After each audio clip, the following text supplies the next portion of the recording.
Hello and welcome to the 77 Club. Harry, start with the socials. Yes, the Wolf 77 Club on Facebook and Instagram, at 77 Club Podcast on Twitter, and please like us on YouTube, subscribe to Spotify, rate us and all that jazz. Thank you very much. Dan Bayliss is here. Hello. Bayliss, which episode number is the best one to go to the dentist? 230. It is 230. There we go. Harry thought I forgot. Right. Well, we are back for a brand new season. It looks incredibly exciting, doesn't it? Harry, let's start with the manager. Firstly, I think last time out we were sort of thinking that Lopetegui may leave. There was the slimmest of chances that he may stay. He came out and said that he was going to stay and see the project through for as long as the board sees fit, or if things change again. But how much of a big signing and reassurance was him saying that he was going to stay?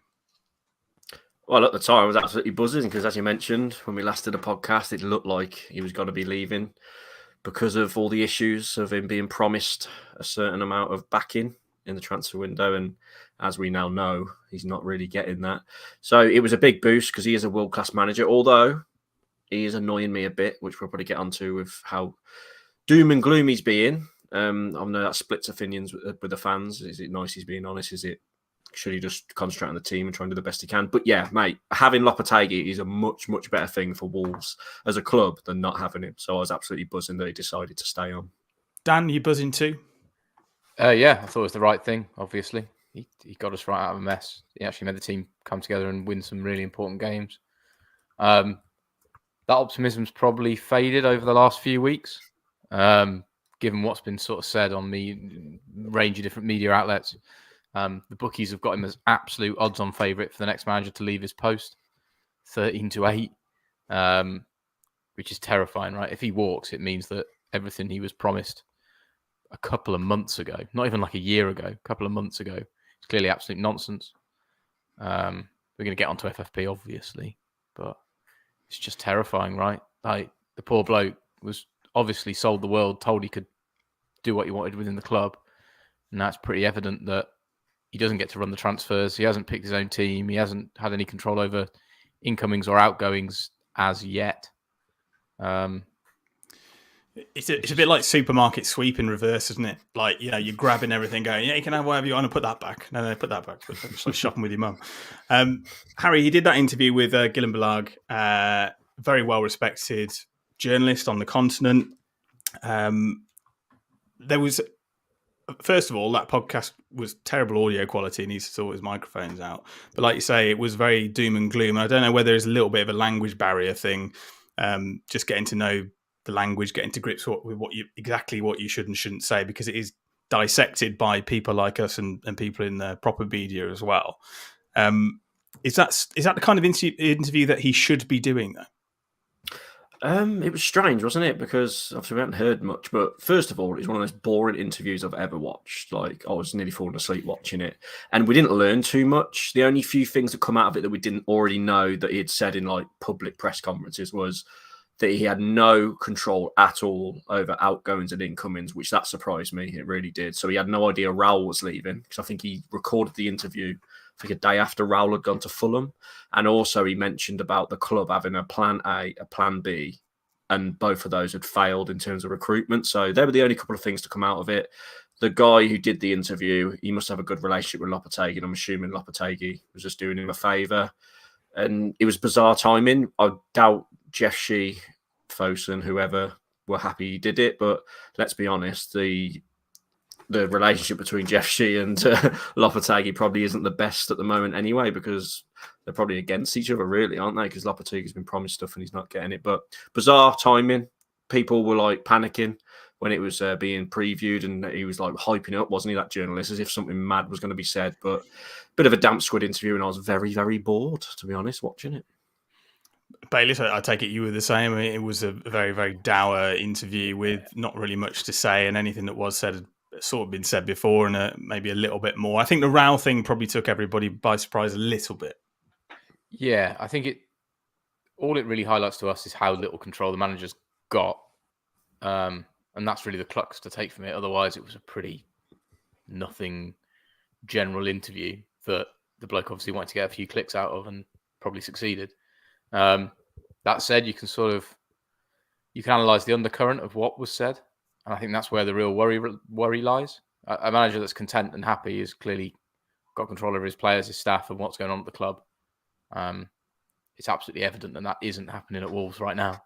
So, if he makes it to Christmas, I'll be utterly shocked, one way or another.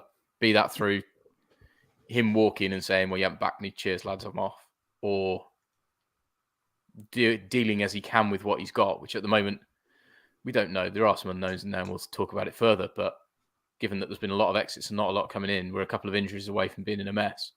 And then if he's on a few points, they can sack him and not have to pay him anything. So, or one or the other. I don't know. Let's see. With Lopetegui staying, a gem finally left us, Harry, and we probably had him for 12 months longer than we should have done, which is Ruben Neves.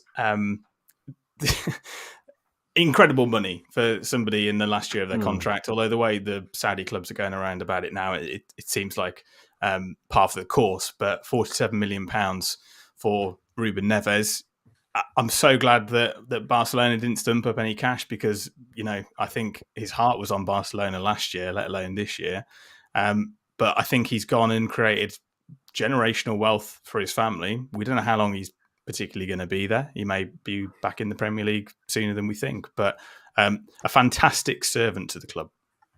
Oh, absolutely incredible servant. And as I mentioned last time we did the podcast, I think we all thought he was going to Barcelona. Even in his reveal video for his move to Saudi, someone forgot to edit out "Welcome to Barcelona," which I found funny. But incredible deal for us, like massive money. Not about 17 million more than we expected to get with him having 1 year left on his deal. A lot of Wolves fans a bit confused because obviously they thought he wanted Champions League football, and obviously this is not it. But as you mentioned, loads of money, ridiculous wages, and good deal for all parties, really. And at the time, I thought this was going to kick us on to have an incredible transfer window, and I was getting very excited because I thought Lopetegui would be getting those funds to use to improve the squad. But as we know, that's not the way it's turned out. But yeah, emotional that he left. A highlight memory, Dan, for Neves? Oh, there's lots, isn't there? Jesus. You could go on all day, but I think it's just the way he came into Wolves at the situation we were in, and how he took a club that was sort of optimistic and had a future and gave it that future for the time he was here. I'm slightly a little more disappointed in the terms on what he left on. I get going on to progress for your career and doing it because you are a better player, and he was, and he is. He's a fantastic talent. He could be playing top level European football. I think it's pretty sellout to go over to Saudi Arabia, and he will never be remembered again now, which is really sad for him. Yes, it's millions and millions and millions of pounds, but he's already going to be a multi-millionaire wherever he went anyway. And he will be a multi-millionaire when he retires, as long as he doesn't gamble it or spend it on nonsense. The thing is, he's not in bad company, though, is he? Let's face it. I mean, the Saudi league is getting incredibly strong in the momentum. Is it though? Is it? Do you think it's going to be similar to what the Chinese league was a couple of years ago? I think they're here to stay. I do. They've got endless amounts of money. I think it's going to grow and grow and grow, and they're going to get all the best players over the next 5 years. Are you going to tune in at 9 o'clock on a Saturday night to watch Al Hilal play fuck knows who? Because I'm not. I'd rather watch honestly couldn't give a toss. Benzema and Cristiano Ronaldo. I'd rather watch Benzema and Cristiano Ronaldo than watch Luton v Burnley. It's true. I mean, everybody going, the Premier League's so good and he built it up over 30 years and stuff. But you remember how good the Serie A was in the 1990s, because they were splashing the cash, they had the money, they had the rights. Very, very strong league. And yeah, there's a little bit of sort of momentum that's been built over the last 3 decades. But, money talks, and we've always said it's a results-based business. But I think at the end of the day, it is who's got the biggest checkbook. Who's won the last 4 out of the 5 Premier Leagues? Man City. Yeah. And I agree totally that money creates the spectacle, right? Money creates the spectacle that is the top of the sport and getting the best players. And that's going to do that. But you also need some feeling and something more than just the money that sells. You can't buy history. You can't buy failing. History, it's failing in other sports, right? I agree. I do agree. But and I must say that having watched an NFL game with 90,000 people screaming at I don't know what. And for the record, I have seen every single American sport now, and it's by far the worst. But just because, I think there was 15 seconds left on the clock. It took 12 minutes to play it. But the stadium was full, 90,000 people, everyone going absolutely mental, complete cash cow for the owners. And I think that American model is just something that...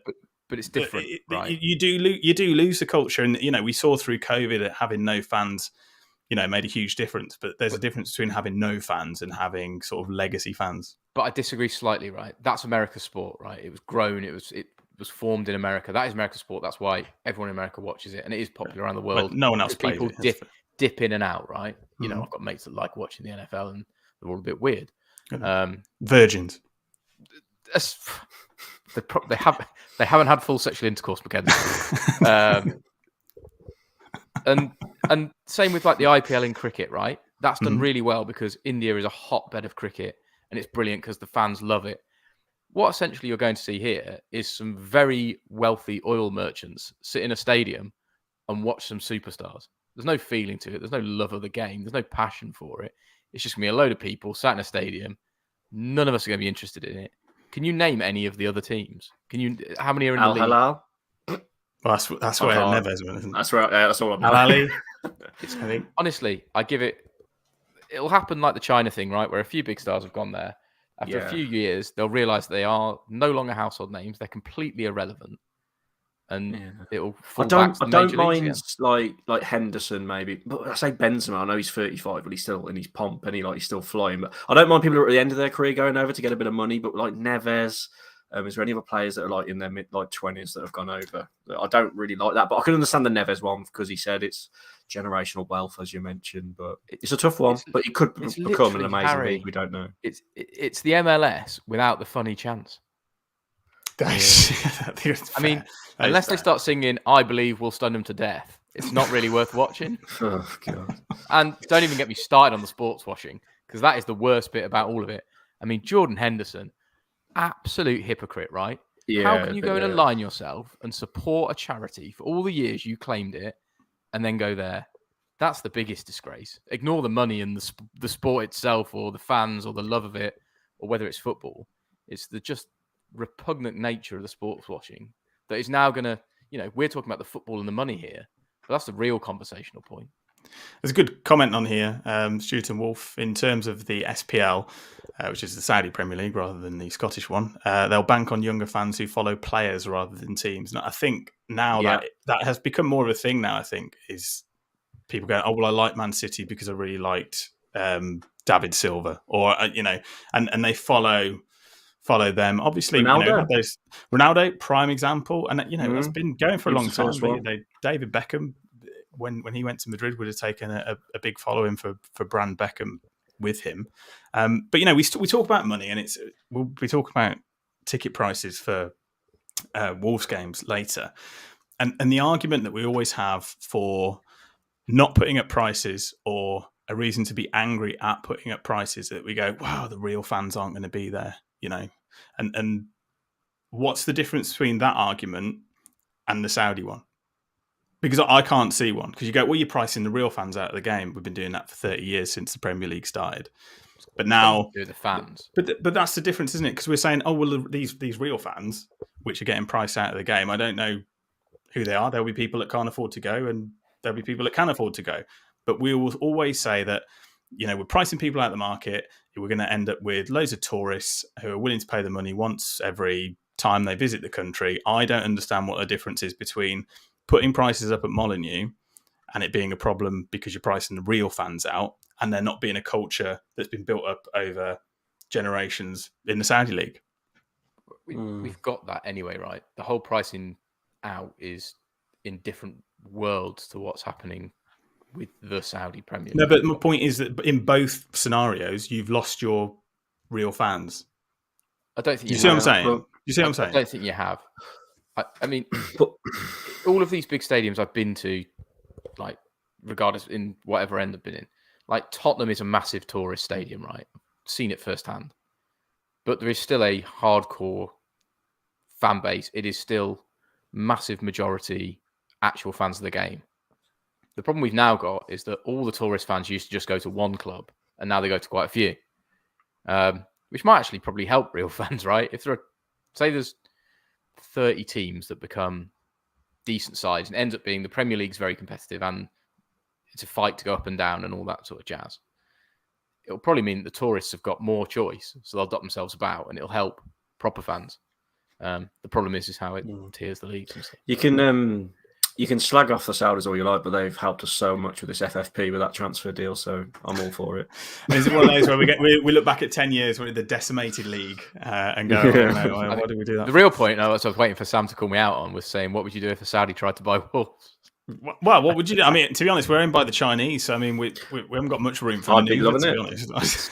It's difficult, right? It's really difficult situation. Yeah, it is. We are owned by a private company, not a state-backed entity.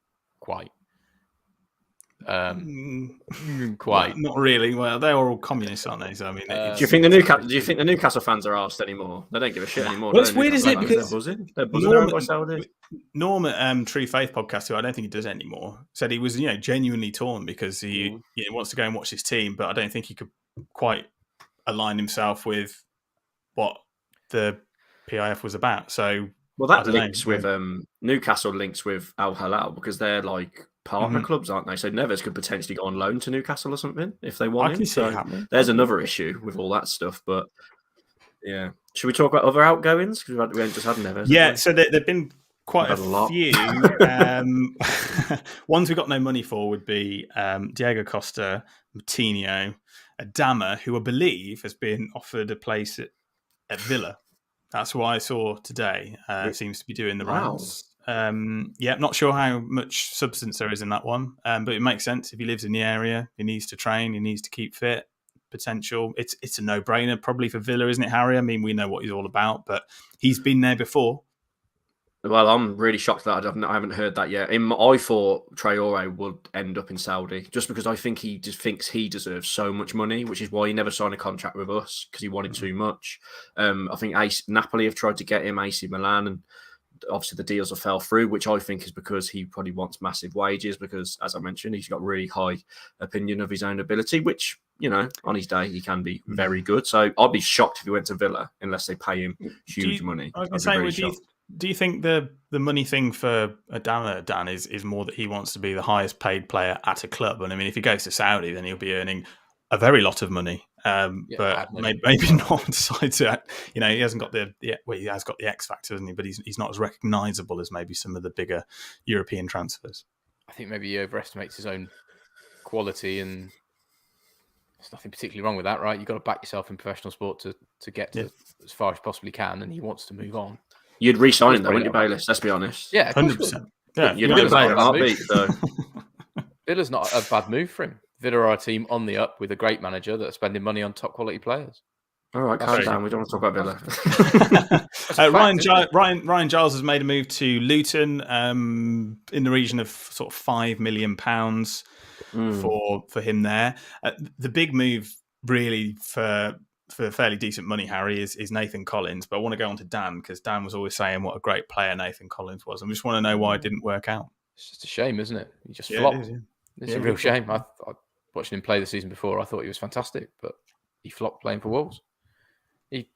Big, solid bloke at the back, young. You'd have thought he'd turn into a decent player, and he just never really had it for Wolves. I don't know. I'm interested to see how he gets on this year going forward.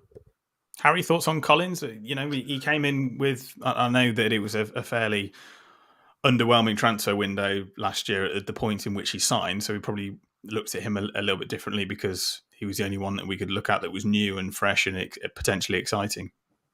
I'm shocked how it went, really. I thought he was going to be really, really good. Obviously, he struggled first half of the season, got dropped when Dawson come in. I think the likes of Matt Hobbs and even Jeff Shee wanted to keep him, but I think it was Lopetegui, although in his interview he said he has no say on outgoings and ingoings, but that was the rumour mill, that Hobbs wanted to keep him because he's young, got potential, but with the FFP situation as well, it was kind of like, look, we need money.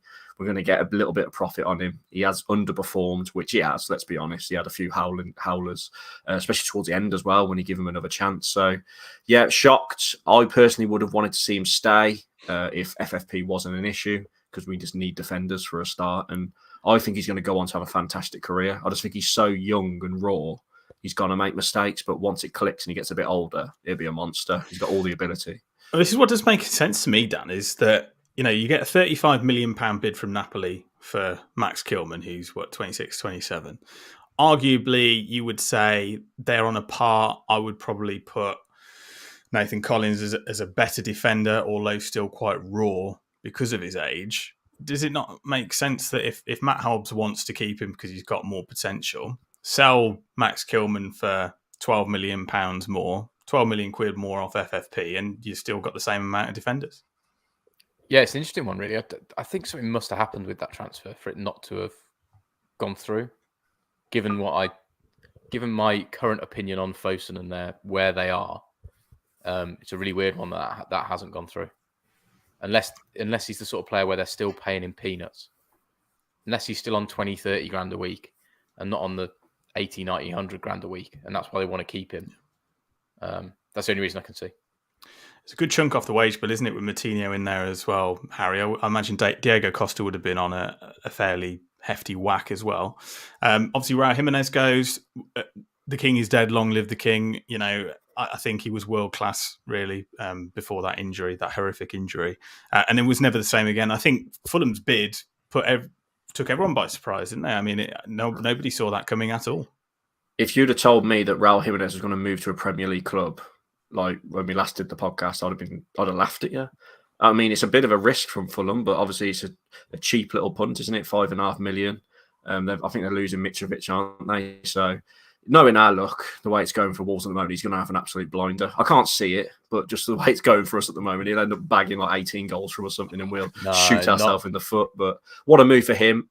I'm happy for him because I'm sure he wants to try and prove himself again. But let's be honest, we've watched him play. He is finished.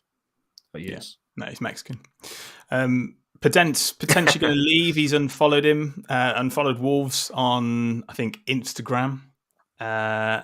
Potentially Besiktas, I think, was mooted as a potential destination. Do you think that is a right move for Wolves and potentially him too? Pedence is a weird one because, as we've mentioned, he's the most frustrating player in the world. But I think we need players like him still. But Flair. I think that relationship, we need to and positions. Like how many we got left in those positions now? Everyone's bloody gone. We've got Neto, Hwang, Sarabia. It'd be nice to have him, but I think the relationship between him and Lopetegui is also broke down. We remember all the Instagram stuff last year, and I don't mind if he goes as long as we get a half decent fee. To be honest, I mean, it's just mad that we are down to the bare bones, aren't we? I think we really are. I mean, let's have a look. I mean, we've got about 19 goalkeepers. Obviously, Tom King came in on a free, so then we've got Bentley, Sarr, and Sharkic because his move to Stoke fell through. Matt Doherty came in on a free. I think Harry, legend. He's a legend. I always say never go back, so I'm not really expecting great things. But a free transfer, it's not bad, is it? I think it's a great deal. It is. I mean, Bayless, you've been banging on about Semedo's never replaced Doherty, so you've got your wish now. He's back.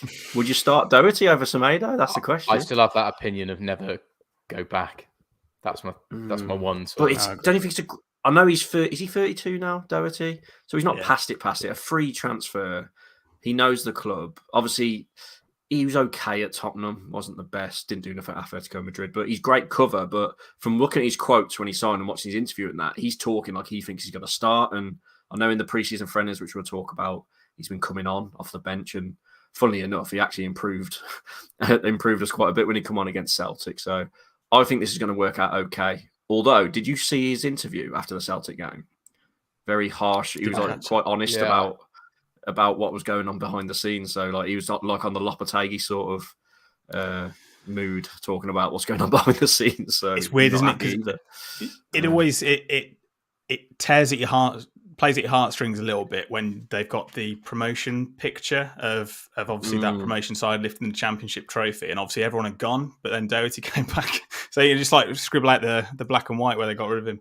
But Connor Coady leaves as well. Connor Coady's gone, Harry. You had him working in the ticket office this season, and he's moved to Leicester. Looks like a decent amount of money. £8.5 million. And Everton didn't want to take up the option. They could have bought him and sold him on straight away. It was a £4 million buyout. Bizarre from Everton. But do you know what? I thought he was going to stay, Coady. I thought Lopetegui was going to give another shot. New manager, fresh start. I know we play Back 4 at three. the back. Mm.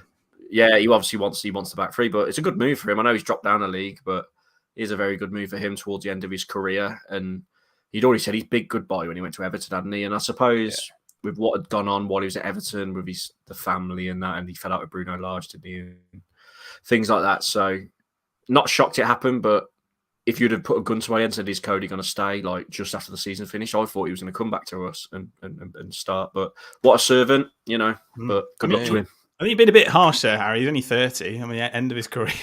So he's probably got a couple of seasons left, you imagine. Well, I think what it is, watching him for the last 4 years, the way he runs, I thought he was in his early 30s already. Yeah. Can we just can we pick the bones out the last sort of 5 minutes? Because I think we've missed something really important. Go on then. So like a really big outgoing. No. Because the manager's had a dig, right? Mm. Doherty clearly had a little bit of a dig and he's played 1 game. So do you sort of see that the players and the staff are going to side themselves with the fans here?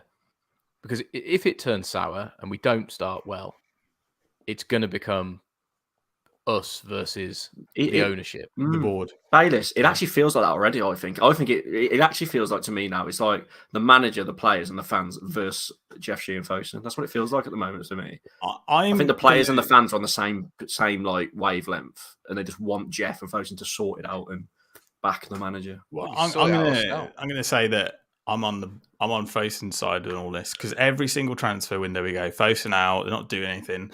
Last year, they pulled out all the stops. They spent a lot of money on a load of shit. And that's it. We talk about this transfer window.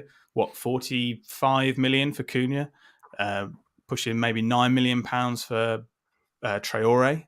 It's not like we haven't spent anything in this window. It's just been very, very poor business. I don't think those were Lopetegui's picks, though, were they? That's the problem. No, but they've spent the money, haven't they? They've spent the money. But their problem is they're ill-advised. Sam, I'm going to push back on you a bit though, because look, what did they promise us at the beginning? Just as the season finished, they said, look, obviously we spent a lot of money last year, but they said we're going to sign a few players on between 8 and 15 million budget. We've literally brought in 1 free transfer, so they've gone against that already. So that you can't, you've got to call them out for that because I understand they spent so much money last year. Collins, obviously, then the Cunha, Nunes. It was so much money, and a lot of them were flops. Let's be honest. It seems Guedes, the ultimate flop. So they're not going to want to do that again, and they can't afford to. But don't say, "Oh, we're going to give you this little budget of 8 to 15 million, probably 4 or 5 players." Lopetegui's thinking, "All right, then I'll do that," and then nothing's happened. We haven't spent a penny. Harry, it looks like they're prepared to sell. In my opinion, in my humble opinion, that I don't know a lot. You reduced the bills. I would have agreed with you. I would have agreed with you, but I listened to the Express and Star podcast, and look, whether they're reliable or not, they seem to think they've got sources that are reliable. According to Liam Keane, who we all agree is a really good journalist, he's decent at what he does. He has got good word that they are not willing to sell. Like they're not. They're just really struggling with the FFP stuff. They don't want to keep putting their hand in their pocket because at the end of the day, they are an investment firm, aren't they? They can't keep throwing money at it and losing. Okay, so they're just trying to be very careful with the FFP. What it was. Their investment's going to halve in value over the next 12 months if they don't sort it out. I think they were just very naive. I think they were just very naive coming into it that they thought they could make it a massive profitable thing. Whereas we know with football it can't be. But then they've tried all this esports stuff. They've tried making record labels, and it hasn't worked out the way they thought. I know COVID really didn't help. And I messaged you, didn't I? Talking to Liam Keane, he broke it down so well. He said there's a 3-year window, and in them 3 years, there's a club in the Premier League can't lose more than 105 million, I think it is. Yeah, that's right. Year 1, we lost 40-odd million. Year 2, we're projected to lose between 60 and 80. And obviously, we've got year 3 coming up. So we've got to make a profit this year. We've got to. Else we're going to get struck like Everton and Man City. Although, saying that, what has happened to them? Massive point deductions. Exactly. So why not risk it? Everton have had nothing to them. Man City have had nothing to them. So it's kind of one of them. The difference is that if you write a check and you keep topping up the money, then there really is no problem. The problem for Wolves is that Fosun go no more and are doing it properly, in my opinion. Playing by the rules rather than sort of tricky accountancy. But you need the backer, and if the backer isn't backing you, then FFP comes into play. If it's Man City and you go, well, here's a check for £5 million, and then we pump in another however much we want in, we keep going. Model what works. do you think their big idea was then? Because obviously they're an investment company, as we've all said. So they want to make some money out of the brand. So their asset value they can increase because they bought it for near bugger all in the grand scheme of things. And by us getting into the Premier League, getting up the table, getting more fans, increase the value of the brand. So you've got an asset that's worth more. Agreed. To offset the revenue that they've got to spend on players and actually running a football club, which is hundreds of millions, what was their plan to offset that to not be at a loss? Because unless it was, we grow the brand in China and we make as many Chinese fans as possible and sell our products as a branded item across China, I can't see any other reason that they've got. The problem with investment is that they can go up or down. And I think they looked at how well we'd done in those first, let's face it, 2 seasons, and realistically 3. If Raul had scored that penalty against Sevilla, who knows what could have happened. I think they looked at that and went, well, that's a piece of piss. Oh, getting into Europe. Oh, an FA Cup semi-final. That's a piece of piss as well. Oh, God, we'd have to spend loads and loads and loads of money. And then Jota goes, Fabio Silva, Semedo comes in.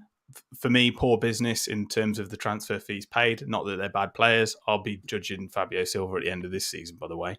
But when they saw how easy it was, they think, okay, well, that's Europa League next year. That's going to bring in that amount of money. But they still have to keep spending the money, right? Well, no, I agree. I agree. And they spent it badly. Bayless, think back to one of Jeff Shee's first interviews when he come out with that classic line: "Within 5 years, we're going to be trying to compete with Man City." They were very naive of what was going to come ahead. And like you said, Bayless, we got really lucky at the beginning. Our transfer windows were perfect. They did a great job. They got Nuno in. We flew into the Premier League 2 sevenths back to black, as you mentioned, Europa League and that.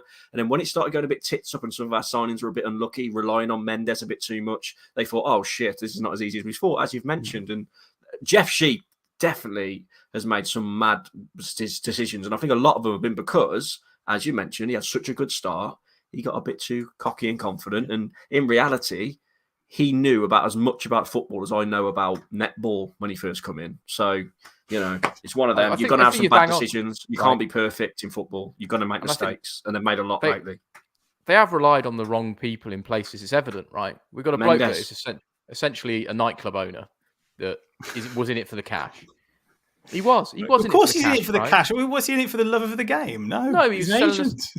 He was like a crack dealer, right? You sell them the really good stuff first to get them addicted, and then you offload the crap. What was I saying on the group? It's literally the scheme from The Wolf of Wall Street.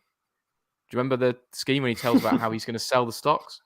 You send them Disney, AT&T, the blue chip, and then you offload the dog shit.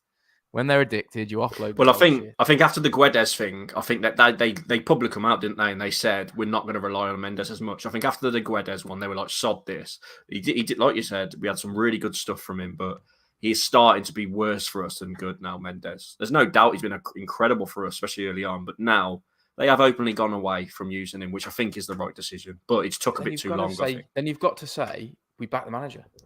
You're the football people. You're the experts in this. But they were back last year. And I know it wasn't Lopetegui. Well, they tried to. I know it was a different manager. But, the January signings, Cunha was done. Lamina and Dawson kept us up. So they Dawson, did back us in incredible. So it just shows it can be done. You can pick up. Can we do that again this year? Do you think with the current squad, if nothing else came in, do we stay up? This is right. I know you completely disagree with me, Bayliss, but looking at the squad now, I know we're very in centre back. We're short. We definitely need another midfielder, probably another striker, depending on what happens with Fabio, maybe another winger. But if we get really, really lucky with injuries, I think our starting 11, after watching those friends, very shaky in points, especially defensively. I think we've got a good enough team right now to stay up. But add 4 or 5 decent players, we could be pushing top half, I think. But if you look at Doherty, Semedo, two positions covered up with players with Premier League experience. Bueno there as well. You got Bueno. Nori. You've got Nori. There's Totti, Kilman, Johnny. Obviously Dawson in there is obviously a starter for me, and I think probably captain material, to be honest. You got Lamina, Traore, Nunes, Gomez. Joe Hodge looks like he could potentially do things next season. And then the wingers and up front, Pedro Neto, Cunha, Hwang, Sasha Kalajic, Sarabia, Silva. I think we've got a good enough team to stay up. It's the injuries that worry me, right? I You have think a bad spell. If we stay up, it will be because the 3 teams that go down are rubbish. Yeah. Rather than us staying up on what you would want to be merit. I think Luton shouldn't do anything. Sheffield United shouldn't particularly do anything. But listen, right?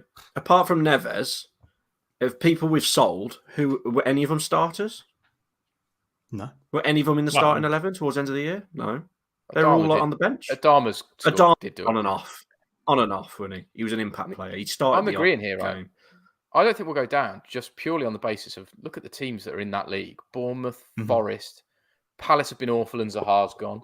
Sheffield United haven't really bought anyone. Luton surely can't do the miracle, right? It's just not. They shouldn't even be in the league. Everton are no great shakes. The ground's a disgrace.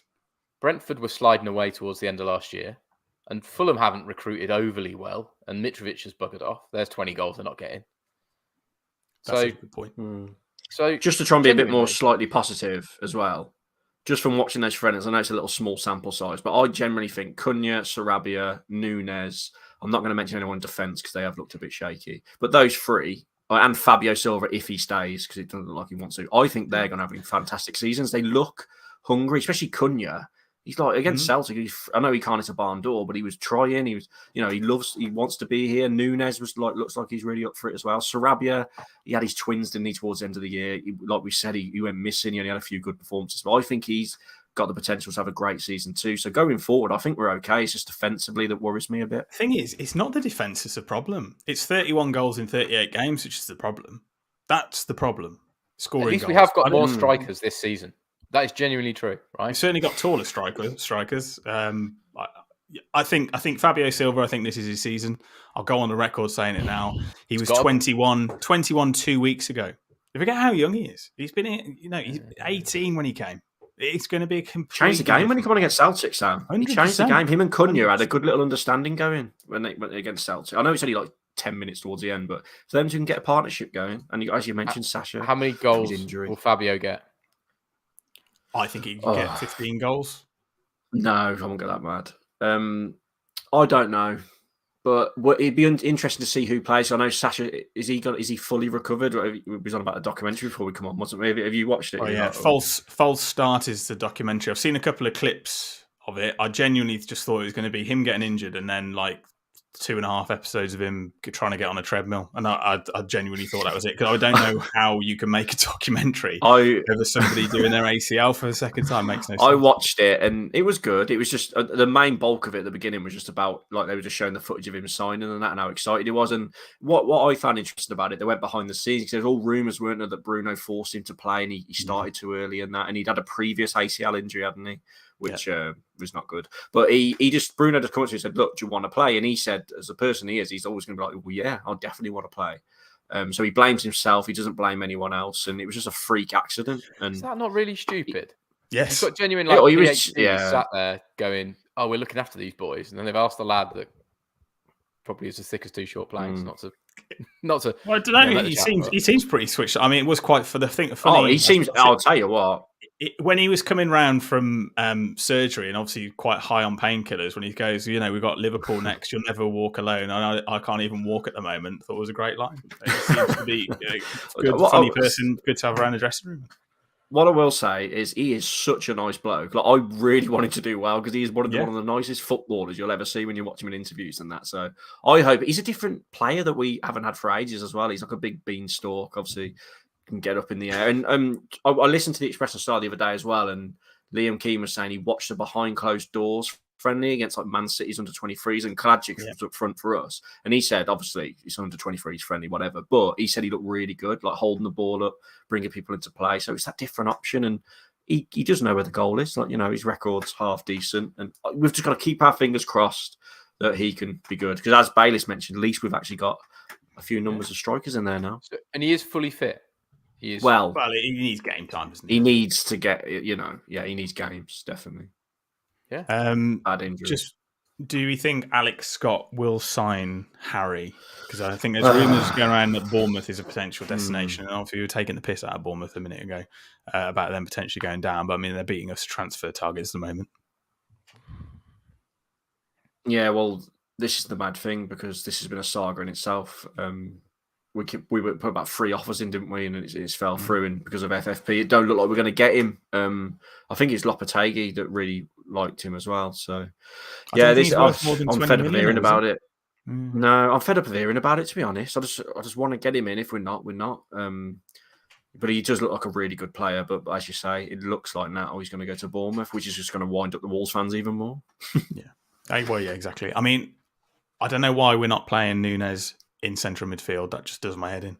Then we shouldn't even be having to look at in this position where there's a perfectly good ball carrying midfielder there in Nunes, and he's not going to play there. He's going to play on either on the right or the left, which is just complete waste of his talent. He's always he's been on the right in the friendlies, hasn't he? He set up Neto. I tell you what, just as it's come to my head, Neto, I think he might have a good season as well. I know he looked sharp in pre-season last year and he had a bad season, but he's looking okay again. And hopefully, can he just get a glimpse of what he was, please? I know. There was some players, obviously, that are out of contract, so we're actually without a club. Maitland-Niles is one of them, Harry, which I was quite surprised about. I mean, he has got 2 relegations on his CV with Albion and most recently Southampton, but he's got Europa Conference League and an FA Cup as well with Arsenal. Obviously not Europa Conference League. I think that was with Roma. We've been linked with it, weren't we? Linked we were, yeah. Like, I think around the time Raul got injured.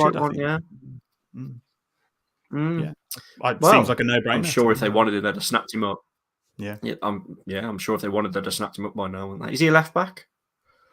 He can from what I read, he can literally play anywhere, which never sure about. But, I think full back, wing back, winger, central midfielder. Well, if they wanted him, they'd have got him by now, wouldn't they? Exactly. Is this a podcast where we do sort of like dark horse and predictions? No, we haven't really done anything yet. So I think that's just about it, unless we want to sort of talk about the tickets, which is sort of touched on earlier. Should we do tickets next week? Well, the big one is £63.50 too much to watch a Premier League game at Molineux? Yeah, we ain't got to say too much on it. It's a disgrace, isn't it? Let's be honest. I know everyone goes on about inflation and things like that, but I think it's a disgrace. I know it's Category A. I know it's in the Billy Wright upper, but £63.50 for a match day ticket at Wolves makes me feel sick. Okay. And we mentioned it. They're pricing out. They're going to price out a lot of fans who have been going for years, and I think it's a disgrace by the club. I really do. I've got a logic to this. Hear me out. If they keep the lower price tickets lower, but increase the price of the highest price tickets, that means the people that can afford to pay it anyway will pay it, and we're still getting a high proportion of lower price tickets in the stadium. They're not doing that yet, but I would say if the people that sit in the Billy Wright upper that are paying £63.50 will pay £70 because they want to go, and they can clearly afford it because they're paying £63.50 anyway. If that means you can release another 1,000, say 25 or 35 quid tickets, that's better for me. So rather than talk about the high price, we talk about all of it. 35 to 37. So I mean, they're not massive increases, are they? I mean, it's still a lot of money to pay for a football game. However, this league is meant to be the best in the world, and you'd pay double that if you want to go and watch Taylor Swift. It's too much money to spend to sit on scaffolding. It's also too much money to pay to go and watch Taylor Swift. But...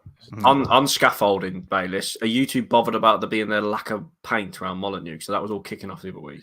It would be nice to see them paint it the colour it's meant to be. It looks like bad custard. I've got something.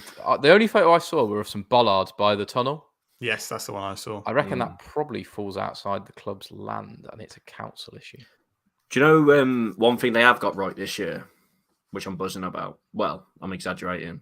I think the home and the away kit are absolutely beautiful. I know the red one's a bit more, but I absolutely love. I love the red one. I really like the colour of the home kit too. So I brought my lad, actually, talking of price, I brought my lad the away strip with his name on the back and the Premier League badges on the side. How much do you reckon that was for a 3-year-old? £50. 60 quid. Jeff, if you're listening, you should wear a robber's mask and a stripy jumper. You're absolutely beast. Jesus. 60 How much would it be just to get the cheapest 3-year-old 44 quid. shirt. 44 Just a quid. shirt. Yeah. That's really No, much that's a difference, full isn't kit it? because it's kids. Oh, sorry. What's just a kid's shirt? Can't more than 25 quid, surely. Dan, I don't think You you fit don't even into give it one, the to be option. honest. Yeah. You put it on your finger. Well, got a new goalkeeping coach. That's the only other thing, isn't it? That's it, But isn't it? Neil Yes, Cutler. a different Cutler fish. That was Neil Cutler joining from Aston Villa, public accounts. I'm actually quite shocked that Tony Roberts went to AC Milan of all places. I know. Quite highly regarded, obviously liked by Bruno Lage, liked by Lopetegui, liked within the squad. How would you rate Sa's season last year? Is that his fault? And he also coaches Wales, who can get out the group stage. And can you remember when he managed the Chelsea game? Remember when we drew 2-2? Yeah. And he was on the side. I think he was well liked around the club. Don't you think it was weird how he just suddenly left? Like he was in all the pictures training. Something happened there? Do you reckon Lopetegui fell out of him? I don't know. Can you turn down Milan? No, it's a nice place to go, isn't it? To be honest. Well, exactly. Yeah. Even if you're there for a couple of years, it's an experience, isn't it? So, but the new guy Neil Cutler looks like he's got good pedigree from Villa. Yeah, from Villa. Worked with Martinez. He's really come out of his shell last couple of years. World Cup winner as well. So we shall see. The proof will be in the pudding. We will leave it there, I think. That was a long slog. I feel like it was a little bit of therapy for us, though, because I feel a lot better. There was a lot to get out of there.